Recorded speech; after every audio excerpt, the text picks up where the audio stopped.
एक तरफ किसान कॉन्ट्रैक्ट फार्मिंग के विरोध में दिल्ली के अलग अलग बॉर्डर पर प्रदर्शन कर रहे हैं, तो दूसरी तरफ हरियाणा के किसान कॉन्ट्रैक्ट फार्मिंग की बदौलत खुशहाल हो चुके हैं। हरियाणा में कॉन्ट्रैक्ट फार्मिंग कर रहे किसानों का कहना है कि वो अब उन फसलों की बुआई कर रहे हैं जिनकी बदौलत उन्हें पहले से ज्यादा मुनाफा हो रहा है और उनकी आमदनी दोगुनी हो चुकी है। न्यूज़ 18 इंडिया की टीम हरियाणा के उन किसानों से जाकर मिली और कॉन्ट्रैक्ट फार्मिंग के नफे नुकसान को समझने की कोशिश की। देखिए हमारी ये खास रिपोर्ट।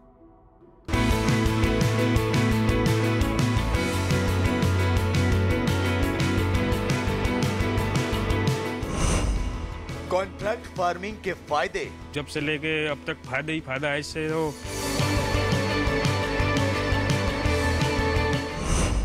टूटेगा अन्नदाता का भ्रमजाल। हम लगाना शुरू करा, शुरू में 1 एकड़ में शुरू करा तो उसमें हमें बहुत लाभ हुई।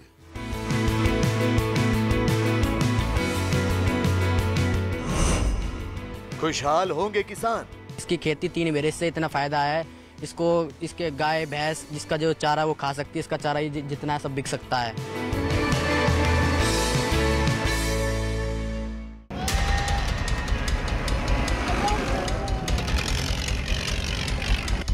दिल्ली के अलग अलग बॉर्डर पर किसान लगातार 43 दिन से केंद्र सरकार के नए कृषि सुधार कानूनों को खारिज करने की मांग को लेकर आंदोलन कर रहे हैं। इस दौरान केंद्र सरकार नए सुधार कानूनों पर किसानों के बीच फैलाए गए भ्रमजाल को तोड़ने की हर मुमकिन कोशिश भी कर रही है।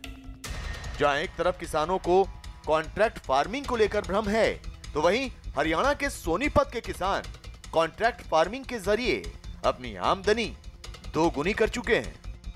दिल्ली के बॉर्डर पर भले ही किसान कॉन्ट्रैक्ट फार्मिंग या कॉर्पोरेट फार्मिंग को लेकर आंदोलन कर रहे हैं, भ्रमजाल में है, कंफ्यूजन में है, लेकिन सोनीपत के राय तहसील इलाके के किसान कॉन्ट्रैक्ट फार्मिंग या कॉर्पोरेट फार्मिंग को लेकर बिल्कुल ही कंफ्यूज नहीं है, क्योंकि यहां पर साल 1998 से ही कॉन्ट्रैक्ट फार्मिंग के जरिए वो खेती कर रहे हैं। और यहां पर आसपास मेरे जितने भी खेत आप देख सकते हैं, यहां पर 2000 एकड़ में कॉन्ट्रैक्ट फार्मिंग हो रहा है, वो भी साल 1998 से। तो और जितने भी किसानों से मेरी यहां पर बातचीत हुई है कॉन्ट्रैक्ट फार्मिंग या फिर कॉर्पोरेट फार्मिंग को लेकर, वो किसान बेहद ही खुश हैं। उनका कहना है कि उनकी जो फसल है उस फसल का वाजिब दाम मिलता है उन्हें कॉन्ट्रैक्ट फार्मिंग के जरिए।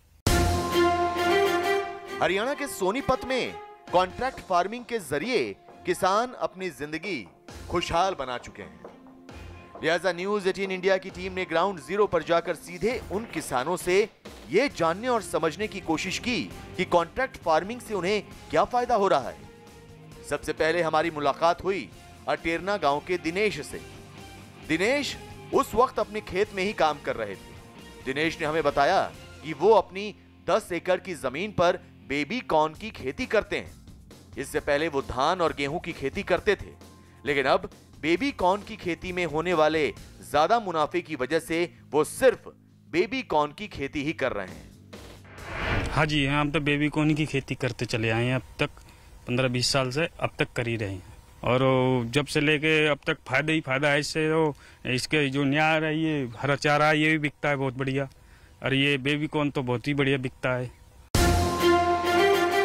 अटेरना गांव में हमारी टीम की मुलाकात एक ऐसे किसान से हुई जो कॉन्ट्रैक्ट फार्मिंग के जरिए खुद अपनी ही नहीं बल्कि इलाके के कई और किसानों की जिंदगियां भी खुशहाल बना चुके हैं। ये कंवल सिंह चौहान है और कंवल सिंह चौहान को मार्च 2019 में अपने इलाके में कृषि सुधारों के चलते पद्मश्री सम्मान से भी नवाजा जा चुका है। मैंने बेबी कॉर्न की खेती शुरुआत 1998 में की। पहले मैंने अकेले ने, फिर पड़ोस के किसानों को सिखाया, फिर पूरे क्षेत्र में बेबी कॉर्न की खेती करवानी शुरू की। और तब बात आई डिमांड की, तो डिमांड जब मार्केट में बढ़ने लगी तो हमने किसानों से कॉन्ट्रैक्ट फार्मिंग करानी शुरू की। उनको बीज दिया ला के, उनको टेक्नोलॉजी देना, साइंटिस्टों से मिलवाना और पूछा। और HAU जो कृषि वैज्ञानिक थे या हमारे कृषि विज्ञान केंद्र जो वैज्ञानिक थे, यहाँ सफाई कराना, किसानों को टेक्नोलॉजी देना, ये सब काम किया। और साथ में उनको एक मिनिमम गारंटी प्राइस भी दिया। कंवल सिंह चौहान के मुताबिक साल 1998 में जब उन्होंने कॉन्ट्रैक्ट फार्मिंग के जरिए बेबी कॉर्न की खेती की शुरुआत की, तो उस वक्त उन्हें काफी दिक्कतों का सामना करना पड़ रहा था। लेकिन बीतते वक्त के साथ उनके साथ इलाके के किसान जुड़ते चले गए और आज ये तमाम लोग तकरीबन 2000 एकड़ में कॉन्ट्रैक्ट फार्मिंग के जरिए खेती कर रहे हैं। हम कॉन्ट्रैक्ट फार्मिंग यहाँ करीब 12 गांव में करवा रहे हैं और हम इनसे एक रेट तो तय ही है, पर यह आज़ादपुर मंडी यहाँ से 20-25 किलोमीटर है। किसान स्वतंत्र है, अपना माल मंडी बेचते हैं और जब मंडी से ज़्यादा भाव हम देते हैं तो वे जो किसान है हमें बेचते हैं और हमने जो एक मिनिमम गारंटी प्राइस तय किया हुआ है उससे नीचे हम किसानों से नहीं खरीदते और किसानों की एक बड़ा नुकसान से होने से बचे रहते हैं, क्योंकि उनको एक गारंटी मिल जाती है कि कहीं भी माल नहीं बिकेगा तो हमारे यहाँ जरूर उनका माल बिक जाएगा। ये ठेके पर खेती का ही कमाल था कि इलाके में बेबी कॉर्न की फैक्ट्री लग गई, जिसमें आज कॉर्न की साफ सफाई और पैकिंग का काम किया जाता है। इस वक्त मैं मौजूद हूँ सोनीपत के अटेरना गांव में और यहाँ पर कॉर्न की फैक्ट्री है और इस वक्त मैं कॉर्न की फैक्ट्री में मौजूद हूँ। सबसे पहले मैं यहाँ पर तस्वीरें आपको दिखा देना चाहता हूँ। ये कॉर्न को साफ करने, यानी जो भुट्टा होता है उसको साफ करने के लिए जो मशीनें यहाँ पर धुलाई के लिए लगाई गई हैं। सीधे किसानों से भुट्टा लेते हैं, आते हैं, ब्लांचिंग करते हैं, इस पे आईक्यूब करते हैं। इसको मतलब पहले धुलाई होती है, फिर ब्लांचिंग होती है, फिर ठंडा होता है, फिर आईक्यूब करके उसको निकाल देते हैं, प्रोसेसिंग कर देते हैं पूरा। मतलब पैकिंग वगैरह भी सब यहीं पर होता है, सब चीज यहाँ पे ही होती है। आज इस प्रोसेसिंग फैक्ट्री की बदौलत सैकड़ों लोगों को रोजगार भी मिला हुआ है। ये कौन है, किस तरीके से इसे खेत से निकालने के बाद इसका साफ सफाई होने के बाद इसको इस फैक्ट्री में धुलाई किया गया। अब बिल्कुल ये पैकिंग होने के लिए, पैक होने के लिए यहाँ पर तैयार है। दूसरी तरफ आप देख सकते हैं जो मजदूर हैं, जो लोग यहाँ काम करते हैं वो लगातार यहाँ पर काम कर रहे हैं। पैकिंग का यहाँ पर काम चल रहा है। मैं अब आपको यहाँ पर तस्वीरों के जरिए दिखाना चाहूँगा किस तरीके से इस फैक्ट्री में जो कॉर्न की धुलाई का काम होता है, जो वॉश करने का काम होता है, किस तरीके से होता है। यहाँ पर देखिए पानी के जरिए इसे साफ किया जा रहा है कॉर्न को। यहाँ पर आपको तस्वीरें के जरिए देखिए ये कॉर्न है, ये इस कॉर्न को साफ किया जा रहा है। यहाँ पर ये देखिए तस्वीरों में ये पानी है। अपने मन में कई सवाल लिए हमने फैक्ट्री मालिक अजय कुमार से भी बात की तो पता चला कि इलाके में कॉर्न की बेहतर और ज्यादा पैदावार को देखते हुए उन्होंने साल 2018 में इस प्रोसेसिंग फैक्ट्री को लगाया था। 2018 में ministry of food processing industries के अंडर ये फैक्ट्री लगी और फैक्ट्री लगाने का जो उद्देश्य है वो ये रहा कि इस एरिया के किसानों को मदद की जाए और यहाँ पर जो फसल पैदा होती है उसका किसानों को उचित दाम मिल सके।